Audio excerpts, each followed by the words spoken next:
네, 여러분 안녕하십니까? 최목의 알랑가 몰라 유튜브 방송 오늘 화요일인데요. 방송의 문을 이용 가수의 잊혀진 계절 테너 색소폰 연주로 방송의 문을 열도록 하겠습니다. 계속해서 미국은 기회의 땅인가라고 하는 주제의 내용으로 말씀을 드리는 오늘 두 번째 시간이 될 텐데요. 오늘 방송에 대한 주제는 자녀 교육 과연 미국 괜찮은 건가라고 하는 주제로 말씀을 드리겠습니다. 다른 민족에 비해서 특별히 우리 대한민국 우리 사람들은 자녀들에 대한 그 교육을 제일 우선으로 여기는 것 같습니다. 그래서 어디를 가든지 어느 지역이 자녀 교육에 적합한 장소인가 학군을 이제 가장 중요하게 여기고요.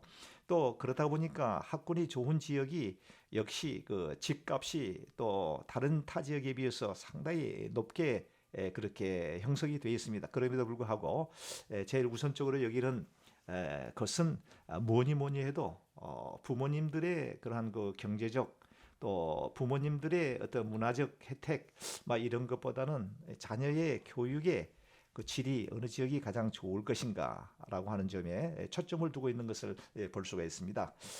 미국 교육제도 과연 괜찮은 것인가, 올만한 곳인가, 이와 같은 주제의 내용으로 말씀을 좀 드리려고 합니다. 우선은 이제 미국의 그 자녀들 동반해서 미국에 장기적으로 이제 주재원이라든가 혹은 외교관이라든가 혹은 지상사 혹은 뭐 출장, 학교 교환 교수, 기타 등등 이렇게 장기적으로 올 경우에 혹은 이민으로 해서 미국에 오는 경우에 이제 가장 좋은 자녀들의 연령은 9살 정도입니다. 왜 그러냐면은 9살 정도에 올 때에는 한국에서의 그 모국어, 한국어도 어느 정도 습득이 돼 있는 상태에서 오게 되고요. 그리고 9살 정도에 미국에 와서 자녀들이 미국에서 이제 생활하다 보면 영어도 아주 그 어렵지 않게 이제 습득을 하게 되어 있습니다. 그래서 9살 정도의 연령의 미국에 이제 자녀들이 오게 될 경우에는 한국에서 익혔던 그 한국어, 모국어도 잊어버리지 않고 그대로 유지하게 되면서 뿐만이 아니라 미국에서 이제 미국의 영어도 아주 능통하게 이제 습득을 하게 됩니다. 그래서 이 자녀들이 성장하게 되면은 2개 국어, 바이링구어를 할 수 있는 그런 아주 좋은 그런 혜택이 있게 됩니다. 그래서 9살을 기점으로 해서 그 이전에 오게 되면 한국말을 잊어버리게 되고 영어만 쓰게 될 경우들이 많고요. 그 다음에 9살이 지나서 오게 되면 다소 한국말이 좀 쉽게 받아들이게 되면서 영어 하는 데는 좀 부담을 느끼는 그 경우들이 많습니다. 그래서 가장 좋은 연령대는 9살 전후로 해서 미국에 들어오는 게 좋겠다라고 하는 말씀을 드리고요.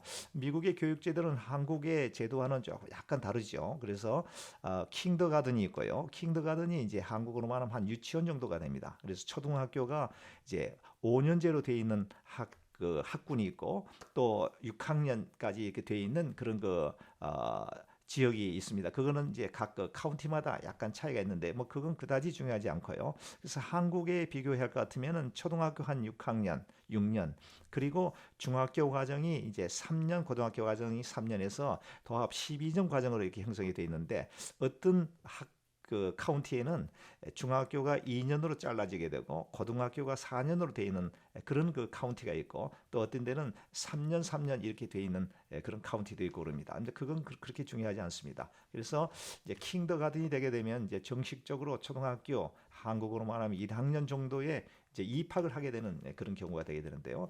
이제 한국에서 제일 먼저 오게 되면 이제 교육청에 가야 됩니다. 그래서 교육청에 가서 소정의 그 시험을 테스트를 치르게 되는데 그 시험은 영어 시험을 보는 게 아니라 과연 이 학생이 어느 정도 학년대에서 공부를 하는 게 좋겠다라고 하는 그 학년을 이제 평가받는 그러한 그 시험이 되겠습니다. 그래서 영어보다는 수학 능력이 어느 정도 될 것인가. 물론 한국 그 어린이인 경우에는 이제 한국말로 돼 있는 그런 시험 문제로 이제 시험을 치르게 되겠죠. 그래서 수학 역량이 과연 뭐 1학년 혹은 2학년, 3학년 이렇게 적합한 학년대에 이제 그 배정을 받게 되는데 그 배정을 받기 위한 그 시험이 바로 제 첫 번째 관문이 되겠습니다. 그리고 미국에 오기 전에 반드시 가지고 오셔야 될 그 중요한 그 다큐멘테이션이 있는데요. 첫째는 그 우리 자녀가 한국에서 그동안 예방주사를 접종해 한 그 예방주사 접종 카드 그 카드가 반드시 필요합니다. 왜냐하면 미국에는 미국의 학교에 입학하게 되었을 때 반드시 필수적으로 맞아야 될 그 예방주사의 그 항목들이 있습니다. 그래서 혹시라도 한국에서 예방주사를 다 맞았다고 할지라도 미국에서 또 요구하는 그런 예방주사의 분야가 있다라고 하면은 이제 그것을 결국 미국에서 꼭 받아야 되기 때문에 한국에서 우리 자녀가 그동안에 태어날 때부터 미국에 오기 전까지의 예방 주사를 맞은 그 기록 전체 그것은 이제 한국에서 다녔던 그 병원이라든가 혹은 보건소에서 발행되어진 예방 주사 접종 기록표를 반드시 가져와야 되고요. 두 번째로는 가족관계 증명원, 부모님과의 그 관계를 입증할 수 있는 그 서류. 예전 같으면 그게 이제 호적등본이었는데 지금은 호적등본이라는 건 없어졌죠. 그래서 가족관계 증명원이라고 하는 그 서류가 필요하고요. 물론 그거는 영어로 번역이 안 돼도 괜찮습니다. 왜냐하면 교육청에는 그 한국말을 또 통역해주는 우리 직원들이 또 많이 있기 때문에 그냥 한국에서 구청이라든가 또 동사무소에서 발급된 그 가족관계 증명원이면 되겠습니다. 그리고 또 세 번째로는 이제 여권이 필요하고요.